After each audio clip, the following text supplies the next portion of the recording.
Welcome back, ladies and gentlemen, to the Counselor's Office. I'm Mr. Gaming Counselor, and I am here to try to give a first-time guide. I've never done this, but I figured this is one of those challenging kind of situations that I felt like it's needed. That's right, we are doing a guide on the Dual Destiny. One of my, if not my favorite, exotic missions in Destiny 2. I think Bungie absolutely cooked on this. It's fantastic, very enjoyable. And I'm going to help you because it is a little confusing and different sorts. So I'm going to try to break down and give some hints and tips and whatever to try to really hit home, because there's some parts of this mission that, you know, I felt like a dummy and I really got tilted. And so I'm going to try to help you not get tilted and feel like a dummy. First off, how do you access the dual mission? Well, this is probably the most convoluted part of the whole thing, is getting it set up. It's almost comical because it requires you to go through each overthrow activity in each section of the map, which unless you go, when you go solo, it's just you. But this exotic mission requires you to have 2 people do it. So a little weird, but it is what it is. So with that being said, if you want to do solo, you can do this first part solo, but you will have to have 2 people to do the mission. Now you can do a friend, you can go ahead and do LFG. I would recommend do LFG because it will go so much faster this first part, just to get it done in a while. So you have impasse, you have the blooming, and you have the landing. What you need to do is beat the final boss on each specific area. That means kill the Hive Guardians, kill one of the taken bosses, and then in the impasse, one of the Black Fleet enemies, whether it be the Tormentor or Subjugators. That's not the important part. The important part is once you've killed those, you've gone past tier 3, killed the boss, you need to go near the lost sectors on the map. You can see it, look at it, there's a dot. There should not be any real enemies on the map because you've killed and cleared everything out. What you need to go is go near the lost sectors on the map, and you're going to see something about secret keepers. You're going to get text in the bottom left. Even if you miss that for some reason, it doesn't matter, because once you go near the lost sector areas, you're going to see taken enemies. You know you've done it right, or you're in the right direction, because you see taken enemies on the map. When you see the taken enemies, you're going to kill them, and then there's going to be a Hive Guardian that you need to fight. Fight it, break its ghost. You're going to see at the bottom left, it says Secret Keeper vanquished. Bam. That's all you need to do. My recommendation is start with either landing or the impasse first, and then make your way through to the next one, and then do blooming last. I'll explain why when we get there. So you're going to do that for the impasse. The impasse is going to be back towards the mountainside, the lost sector. The landing, its lost sector is going to be more towards the caves and the very far back from where you spawn. You're going to go all the way across. You will see the Hive Guardian in there. You're going to kill the taken enemies. And then once you're done with that, kill the Hive Guardian, vanquish the Secret Keeper. Bam, you're done. Go to the blooming.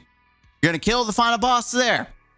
This one is over by the lost sector, kind of hidden in a tunnel. I'm kind of showing you kind of the general area, hopefully on the video, so you can just like, oh, I visually see it, because I'm a visual learner. So visually seeing where they're at helps a lot. So there you go. You're going to kill it. Once you've killed all 3, if you are in the blooming area, I mean any area, but specifically the blooming area, which if you're doing it last, you will see, if you go back to where you spawn, you'll see not a white light like one of the starting missions. You're going to see a yellow light in the sky. It's going to shoot higher than everything else.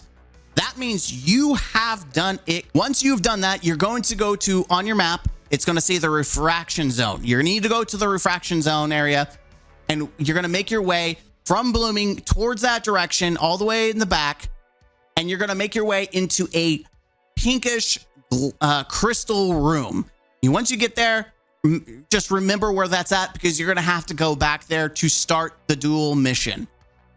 Once you get there, you'll pass some ads. You're going to go, and as soon as you keep going toward the refraction open area, you will see 2 things on your screen. You're going to see half circle facing left and a half circle facing right. You see that, you're groovy. Now, this part you can do solo. I would not recommend it if you're wanting to have your friend do it. And the reason why is because one person needs to dunk dark and one person needs to be able to dunk light. Again, you can dunk both solo, but it will only unlock the mission for you. So what you need to do is have one person go to one half circle, and then the other circle, which is more towards the back where the caves are, past Icorish crash ship. You will know because you'll see it on the side. You'll go past it, kill all the dread enemies, and eventually, once you kill enough, what's going to spawn is 2 subjugators. These are your main bosses of the exotic quest. You're not actually going to kill them because they're going to teleport away. And when they do, they're going to drop 2 balls. One is light, one is dark. What you need to do is both of you pick them up, take them back to the crystal room. There's going to be a light plate and there's going to be a dark plate, and you're going to dunk them. Now, before you get that far, one person needs to be, whoever's light needs to be either on a light subclass or prismatic subclass.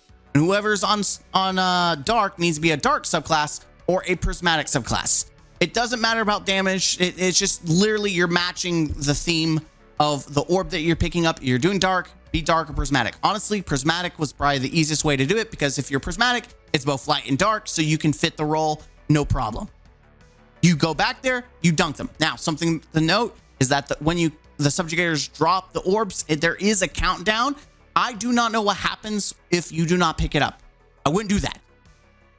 Pick it up and then immediately go dunk it. You don't have to wait for your partner. You can go dunk it in your plate, and once they're done, they'll pick it up and dunk it. Do not try, if you have a partner, do not try to dunk both at the same time because you will lock them out from doing the quest.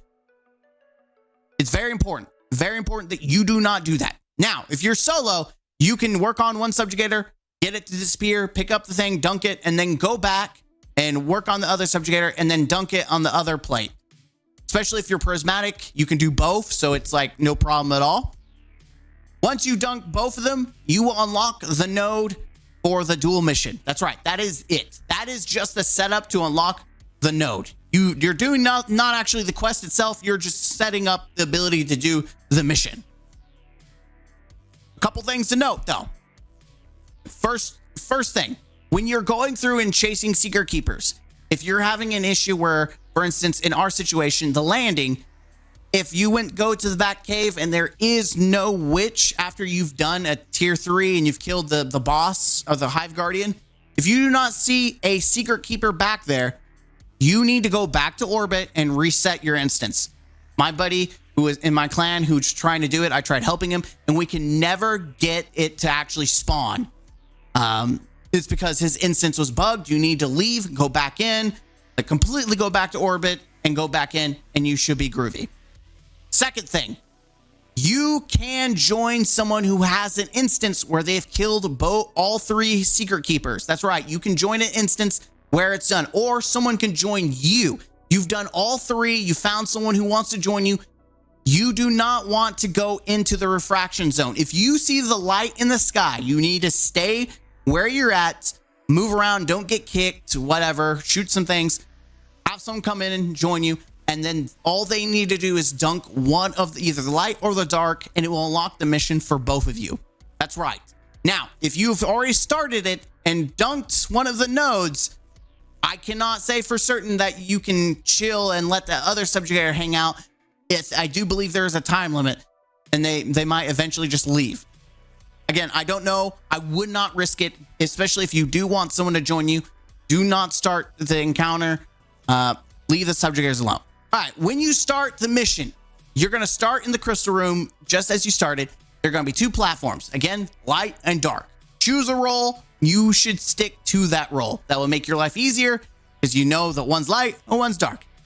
You're going to make your way all the way past Icorish ship into the caves. You know, you just keep going all the way past the refraction zone. You'll know you're going the right direction because you'll see more and more ads spawn. You'll see some ogres. You do not have to fight ads. In fact, I would suggest you skip as many ads as possible. They do not do anything. They are a time waster. They're not needed to kill things. The only ad I really killed was maybe an ogre or 2 who are blocking our path. But you're going to make your way all the way to the back where the caves are. You know you're in the right location because you will see a darkness barrier. on both rights, and then going inside the cave to the left is also another barrier. Right by those barriers in a cubby is a darkness plate and a light plate. The light's on the right and the dark is on the left. You both sit on the same time and the barrier will go down. Again, more ads and yellow bars will come out from the middle of that cave. Once you go past the barrier, you don't have to fight them. Just run past them. You're going to make your way all the way down until you get to the first encounter, where it's a double plate in the middle.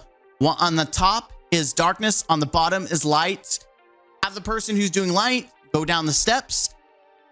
On the top, you're going to have a knight that only the person aligned with darkness can shoot. On the bottom, you're going to have someone who's aligned with the light who can only shoot it. When you kill them, they will drop a mote, a gambit mote, one of darkness, one of light. And you guessed it, only the person of darkness picks up the darkness, the person of light picks up the light. What this will enable you to do is to see symbols. You, both light and darkness, will both see symbols. Light will only see at the very beginning, will only see what needs to be shot. There will be two that the darkness will have to shoot. Once the symbols are called out, the darkness needs to shoot it in that order. Once you shot an order, you will be teleported to the next encounter.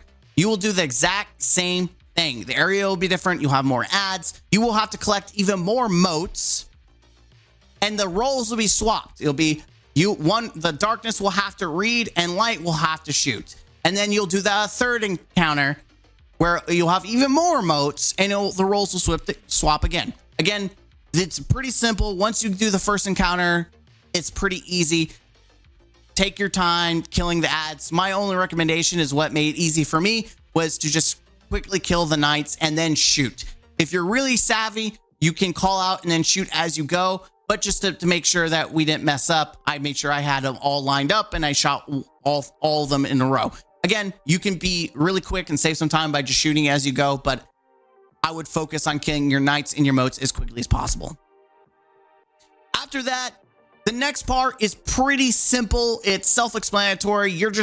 It's Whisper-esque, where you're traveling, you're doing parkour, you are traveling in through the mission, and that's pretty much it. The only thing you need to know is that there's a light and dark plate mechanic in here as well, and you need to make sure toward the end you kind of flip-flop, so you need to change sides, and light will be on one side and dark will be on the other, so you have to kind of crisscross and get on it.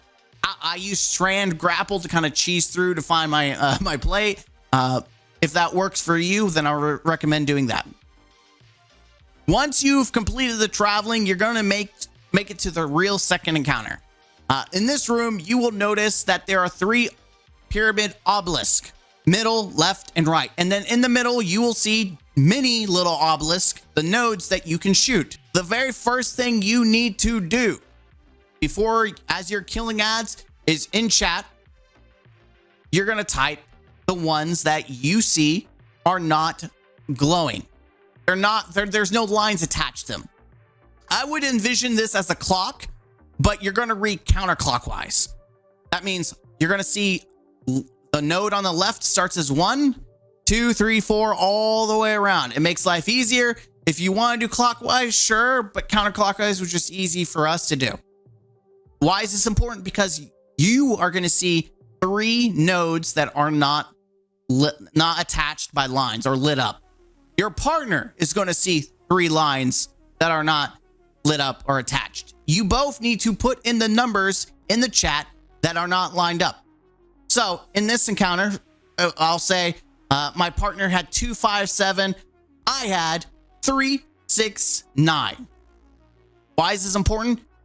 Because what you're looking for are the nodes that are attached, that do have lines, that both you and your partner share. So in this instance, I have 1, 4, and 8 lined up with my partner. So those are the 3 nodes that you need to shoot. How do you shoot them? You need to kill a tormentor. That's right. You need to kill a tormentor, and whoever kills it will get the buff to shoot them. Only one person will get it. So if you want one specific person doing that job, make sure that they get the final blow. If you've done it right, you will see one of the pyramid obelisks disappear. You're good. If you fail, it will reset and another tormentor will spawn. Now, whether you succeed or fail, a tormentor will spawn, but you won't see the pyramid disappear. The goal is to do this 3 times so all pyramids disappear. And once you're done, you're able to continue to the next traveling encounter. This one's, again, self-explanatory. The only thing you need to worry about is traveling, killing ads, getting on your plates. That it's pretty easy. Now we get to probably the hardest encounter in the mission, to be honest, because everything you've learned from the beginning to the end is what you will experience in this mission. I think it's awesome. It's exciting, but you need to have an actual DPS role. I did not really necessarily have a DPS loadout. I had more of an ad clear loadout, which was helpful for what we were doing, but it was very close. We really pushed this encounter very far by the fact that we didn't really do a lot of damage very fast. You're going to have 2 bosses. Both of them are going to work the same way. So I'm going to put them wombo combo. So just pay attention. You're going to have a boss. You're going to do DPS. Both of them are going to spawn. Not at the same time. You're going to do one boss. He's going to get a barrier. There's going to be a bunch of ads. You're going to want to kill some ads. Once you get the barrier on the first boss that you face, you will have to shoot a light and dark wizard, just like the very first encounter. Except in the back, they're going to have symbols. From top to bottom is how you should read it. The person that has the ability to read it needs to call it out. The other person needs to shoot it across on the map. Once you do all 3 symbols correctly, the barrier will come down and then you do DPS on the boss again. Once you've done enough damage, you've pushed to the last bar of the boss, he will disappear and go behind a darkness barrier. The second boss will spawn. You will repeat this the same way for the first boss. Once you've pushed the second boss to its last bar, that boss will also teleport behind a darkness barrier. After that, this is probably the most confusing part. My suggestion, because I struggled with this, is you need to take maybe a picture or do a paint picture, number each node and have it on a separate computer. And then you need to be able to call out all the nodes that you have very quickly. And you and your partner have to, on both sides, shoot the one node that you share in common. That's right. There's going to be 4 that are attached. You need to shoot the one that you and your partner share. It is very fast. It can be very confusing. You're also going to have a bunch of dread shooting you. It can be very stressful. I'm a big dummy. I suck at numbers. I really, honestly, for me, I just kind of hoped that I got 1, 2, or 3 or one of the easier numbers and it matched. But the problem is if you get one messed up, it resets. You have to do this 3 times. And we wasted so much time on this, so much time. In fact, you need to pre-plan this. My suggestion, especially if you don't like numbers in your head, have something set up and ready for this, because this is going to be something that really pushes your buttons. And if you're great with numbers and you're great at figuring out the visual, then that's great. You're not going to have any issues.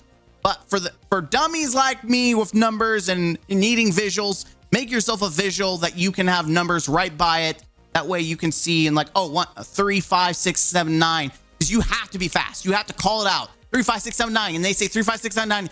You're like, oh, 3. Hit him. Because if you hit it late, it's not gonna work for you. You have to hit it before the lines disappear, and it will rotate.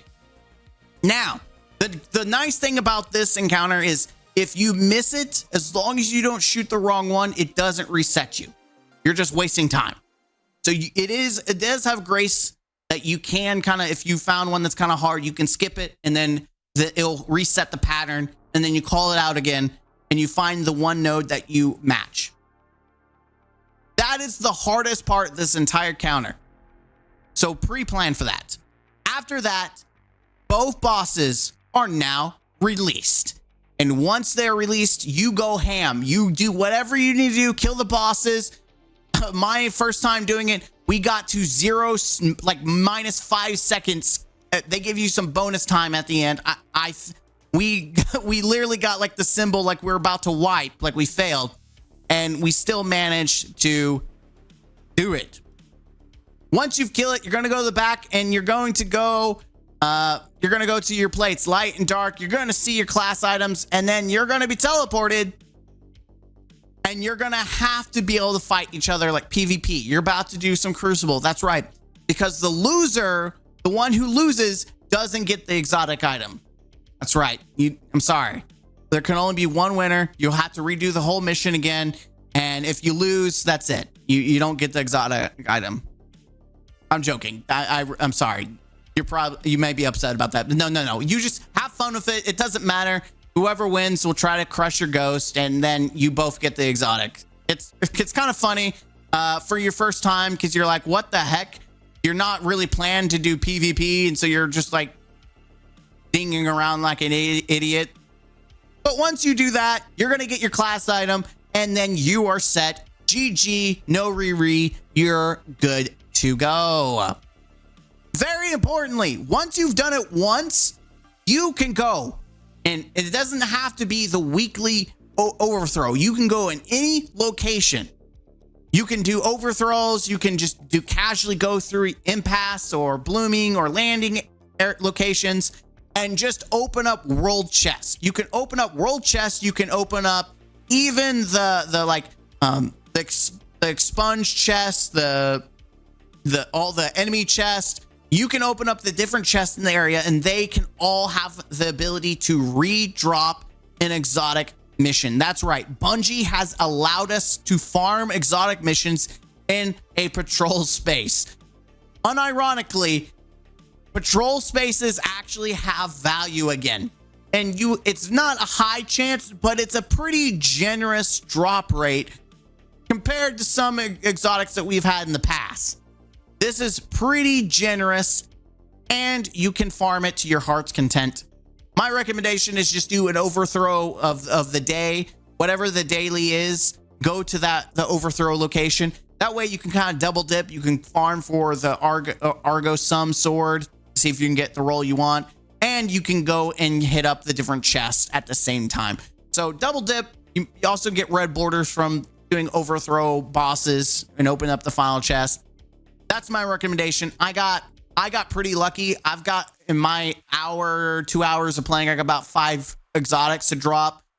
About an exotic to 30 to 40 minutes, which is pretty decent compared to the fact that this is probably one of the best prismatic exotics to use. If you found this guide useful, hit the like button, comment down below, and subscribe to the channel. I don't usually do guides, but this was kind of like a particularly annoying one to kind of start, and then a little confusing as you go. So this isn't necessarily a guide for dummies. It's kind of a guide for, just please give me the simple and easy. I'm ready to go. I just don't want to worry about the basics. Just tell me what to do. And there it is. I hope you guys enjoyed it. If you did, let me know. Until next time, as always, game out. Huzzah.